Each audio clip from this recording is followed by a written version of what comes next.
జగన్మోహన్ రెడ్డి కీలక నిర్ణయాలు తీసుకుంటున్నారు. పరిస్థితులకు అనుగుణంగా అడుగులు వేస్తున్నారు. గన్నవరం నియోజకవర్గం విషయంలో జగన్మోహన్ రెడ్డి మాస్టర్ ప్లాన్ తో ఉన్నారు. ఈ ఎన్నికల ఫలితాలు వచ్చిన నాటి నుంచి వల్లభనేని వంశీమోహన్ గన్నవరం నియోజకవర్గానికి దూరంగా ఉన్నారు. ఆయన విదేశాలకు వెళ్లిపోతారని కూడా ప్రచారం నడిచింది. అయితే తాజాగా ఆయన అరెస్ట్ అయ్యారు. ఆయనపై కేసుల మీద కేసులు నమోదవుతూనే ఉన్నాయి. ఈ తరుణంలో ఆయన జైలు నుంచి ఎప్పుడు బయటకు వస్తారో తెలియని పరిస్థితి.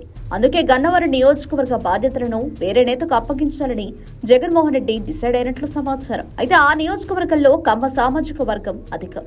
అందుకే అక్కడ కమ్మ నేత కోసం జగన్ అన్వేషిస్తున్నట్లు తెలుస్తోంది. ఈ తరుణంలో మహిళా నేతపై ఆయన ఫోకస్ పెట్టారు.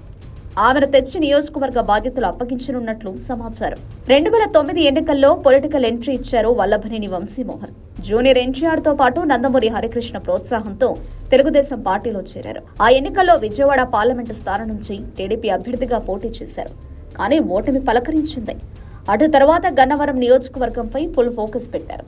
2014 ఎన్నికల్లో గన్నవరం నుంచి టీడీపీ అభ్యర్థిగా పోటీ చేసి గెలిచారు. 2019లో మరోసారి గెలిచారు. కానీ కొద్ది రోజులకే వైసీపీలోకి ఫిరాయించారు. అయితే ఎన్నికల్లో పోటీ చేసి దారుణంగా ఓడిపారు. ప్రస్తుతం వైసీపీకి అక్కడ బాధ్యుడు లేకపోవడం లోటు. గన్నవరం కమ్మ సామాజిక వర్గం ప్రాబల్యం ఉన్న నియోజకవర్గం. అందుకే అక్కడ బలమైన నేతను బరిలో దించాలని జగన్ భావిస్తున్నారు. వాస్తవానికి ఎన్నికలకు ముందు తెలుగుదేశం పార్టీకి అక్కడ అభ్యర్థి అవసరమయ్యారు. రకరకాల పేర్లు తెరపైకొచ్చాయి. అయితే వల్లభనేని వంశీ టీడీపీ నుంచి వైసీపీలోకి ఫిరాయించడంతో అప్పటి వరకు అక్కడ వైసీపీ బాధ్యతలు చూసిన యార్లగడ్డ వెంకట్రావు టీడీపీలోకి వచ్చారు. టీడీపీ అభ్యర్థిగా పోటీ చేసి ఎమ్మెల్యేగా గెలిచారు. ఇప్పుడు వంశీ సైతం పెద్దగా పట్టించుకోకపోవడంతో వైసీపీకి ఇన్ఛార్జ్ అవసరమయ్యారు. ప్రస్తుతం వైసీపీలో సీనియర్ నేతలు ఎవరూ లేరు. యార్లగడ్డ వెంకట్రావు టీడీపీలో చేరి ఎమ్మెల్యే అయ్యారు.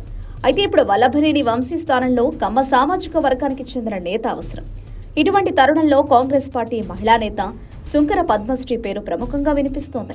ఆమె సుదీర్ఘకాలం కాంగ్రెస్ పార్టీలో కొనసాగుతూ వచ్చారు. పీసీసీ పీఠం ఆశించారు. కానీ షర్మిల దక్కించుకోవడంతో ఆమెకు నిరాశ ఎదురైంది. ప్రస్తుతం పీసీసీ ఉపాధ్యక్షురాలిగా ఉన్నారు.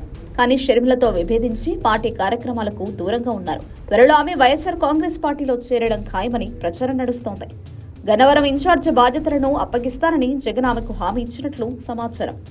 ఆమె వైఎస్ఆర్ కాంగ్రెస్ పార్టీలో చేరిక లాంఛనమేనని తెలుస్తోంది. Subscribe to Social TV Telugu for more videos. Hit the bell icon for faster updates.